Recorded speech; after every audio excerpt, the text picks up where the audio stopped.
Morning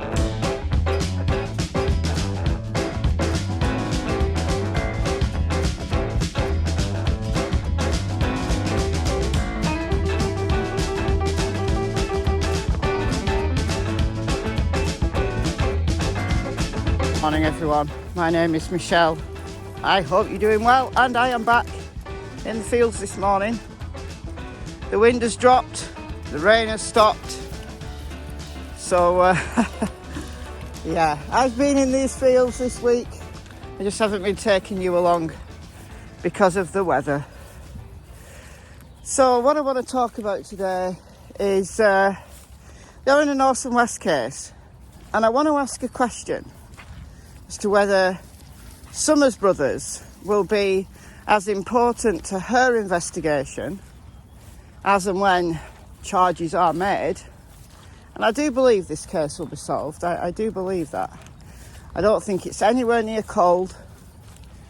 I think it will be solved. Will her brothers prove as important as witnesses as it appears Orrin and Orson West's siblings are? Orrin and Orson, that's their legal name, but I'm going to call them Classic and Sincere throughout this video because that's their birth names. The Wests changed their names. When they run round and round and round me like this, they always end up bumping into me. And it's a bit of a shock. Several creators have gone through the indictment of Trezell and Jacqueline West in relation to the second-degree murder and then some associated charges. I'll show you the important parts. Feel free to take screenshots from this video so that you can peruse it in your own time and study it. For those not familiar with the case, Classic and Sincere were reported missing by their adoptive father, Trezell West, on the 21st of December 2020. But in the press conference a couple of days ago, the DA of Kern County explained that it was likely that they were actually deceased 3 months before they were reported missing. The neighbours of the Wests in California City never saw them. Used to see the white van pull up to the doorway as if concealing something. Well, we now know it's how many children were present. It appears that Classic and Sincere never even made it to California City. The investigation fairly early on moved to Bakersfield, where the Wests previously lived. I think the indictment speaks for itself. So it says that Trezell and Jacqueline West induced others to participate through leadership and dominance. It goes on to say that they induced a minor to commit the crimes that Trezell and Jacqueline are now being indicted on. Classic and Sincere had 4 siblings, not biological. The Wests had 2 biological children and two further adoptive children, so they had 6 children total. Classic and Sincere were removed from their birth family and placed with the Wests. Classic and Sincere's biological father wants answers. He means business. I hope it all comes out about exactly how and why the Wests were given the guardianship of 4 adoptive children. Classic and Sincere's adoptive siblings are going to prove key, central, vital to this investigation and the conviction, eventually, of Trezell and Jacqueline West. It's horrendous. The details are worse than I ever imagined. I never imagined that Trezell and Jacqueline would have been inducing minors to participate in violent acts. Those kids are scarred for life. Scarred for life. It might end up even worse still, because there's another set of parents who were asking questions about their own biological children. Don't know the details of that, but yeah, it's truly shocking. Of course, Trezell and Jacqueline have pled not guilty, but the grand jury would not have indicted them if there wasn't sufficient evidence to bring this case to trial. But it's taken 14 months. It's alleged that they've been deceased for 17 months. 18 months, classic and Sincere's bodies have not been located.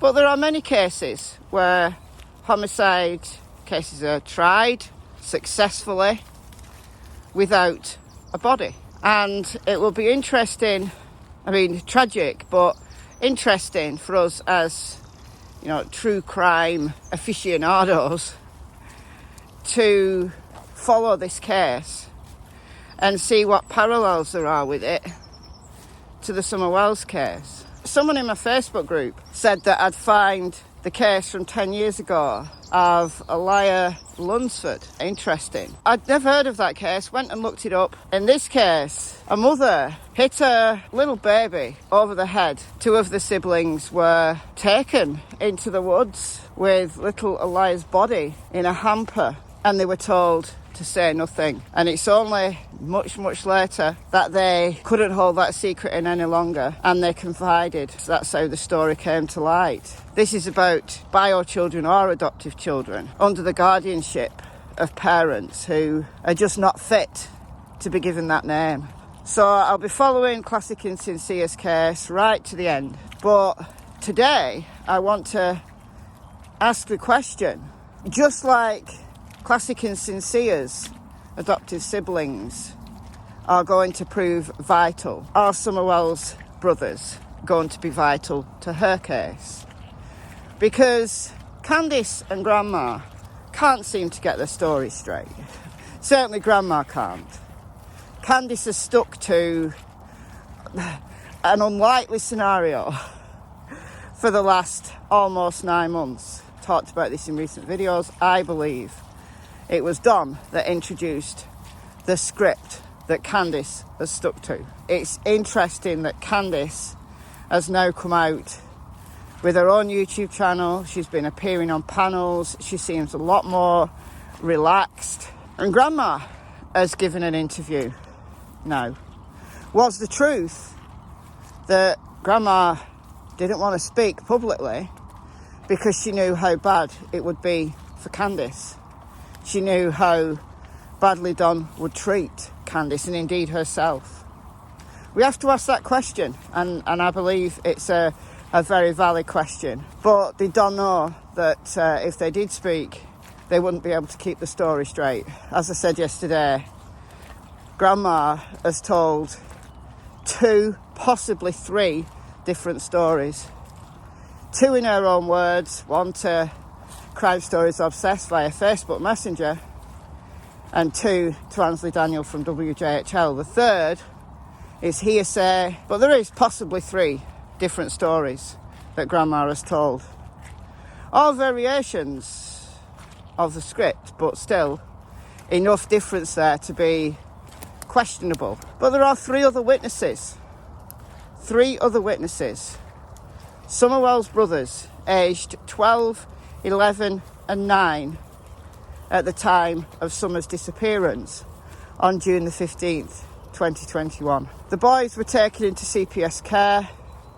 Was it about 4 weeks, 3, 4, 5 weeks, was it? It was just before Chris McDonough interviewed Candice, you know, the swimming hole video and the inside Summer Wells home video that are fantastic. A real insight into Candice and the way that Summer was living. No one else has been able to get footage like that. It gives us that insight that we just don't get in other cases. We've no idea in Classic and Sincere's case how that family was operating. We'll probably find out, but we've no idea at the moment. Whereas in the Summer Wells case, we see exactly where Summer was sleeping. We see the lifestyle they were leading. We see the dysfunction because Don and now Candice have come out and spoken, like Brian Entin said when he was down there in Rogersville. He doesn't know a case like it, about how willing Don was in talking to anyone who would listen. And we have that insight into the dysfunction of that family. Has it led to increased publicity for Summer? Of course it has.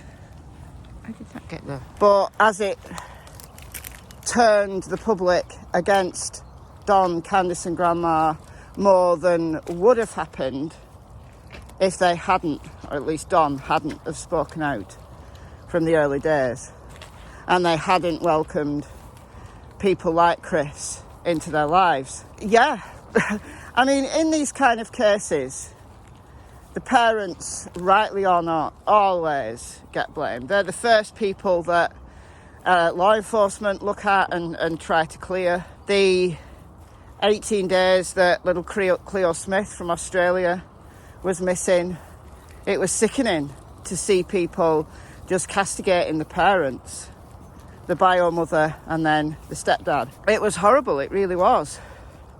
They just looked innocent to me, whereas Giselle and Jacqueline was one of the first videos I made on this channel, was about analysing the way that Giselle and Jacqueline were acting and the neighbours' surveillance footage. So go and check out some of my early videos. I just thought that's so very Chris Watts, the way that they were stepping from side to side. They were just shifty. Jacqueline looked terrified.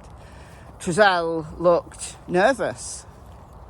He had his face covered with a face covering. It was the height of COVID, but was he using that to hide his face? I think so, maybe. We've got 3 witnesses in Summer's case who... Jennifer Coffendaffer, who is a retired FBI agent. She appears on kind of news. She's on News Nation Now sometimes, and she tweets a lot. And she said the truth lies on the tongues of her brothers. And I think she is absolutely right. 100% right. That what those boys have said, we don't know, because they're minors. But the interviewing of child witnesses, there's an absolute wealth of psychological literature on it, if you wanted to go and look up the research on it. But research says that, you know, interviewing children to give testimony in court, done rightly, children can be just as reliable as adults. But I think they will. I think they'll prove central. They told Sheriff Orrin Orson, allegedly, at least Sheriff Lawson told the press, that Summer's brothers had said she was last seen leaving the basement door. We've heard from Jodie Sue, the neighbour who was living there at the time, that the boys told her that they last saw Summer at the swing set, or the swing. And is that true? Have the brothers said more since? Have they been told what to say? But are they now telling the full truth of what happened? Will the full truth be consistent, at least in the main, with the script, the one that Candice has been forwarding all this time? The way that Donald took the eldest boy and kind of dominated over him in one of those very early interviews he did with the press. That little boy looked absolutely devastated. He should not have been put on camera in that way. I don't even like showing the photo, to be honest. But you can see the control, I believe at least, of how Don controlled that family. And now he's not there. Candice and Grandma are talking. The boys haven't been under the control of Don for months now. I mean, he even said in one of his many YouTube appearances, and I can't remember whose channel this was on, so I can't play you the clip. He said that he had to sneak to speak to one of his sons, the eldest one, about Summer. But he's not allowed. He's not allowed to speak to them about Summer. So why is that? It's because they're witnesses. They're witnesses. And they're being taken away from the people who are under suspicion. So am I saying that Candice, Don, Grandma, or all 3 are responsible for what happened to Summer?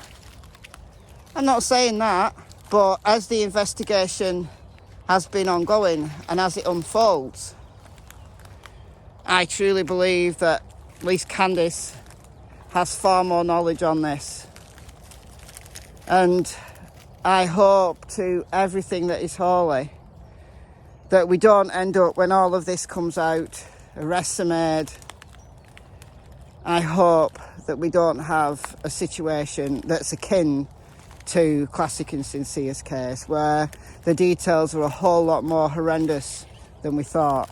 I'm certainly not saying that Candice, Don, Grandma have done what Giselle and Jacqueline are being accused of, not in the slightest. But it's just when the full details come out of any case, you know, those results can be shocking. And I've said all along that, well, for a long time at least, that Summer's case is far bigger than any of us realises, and law enforcement have details that none of us have.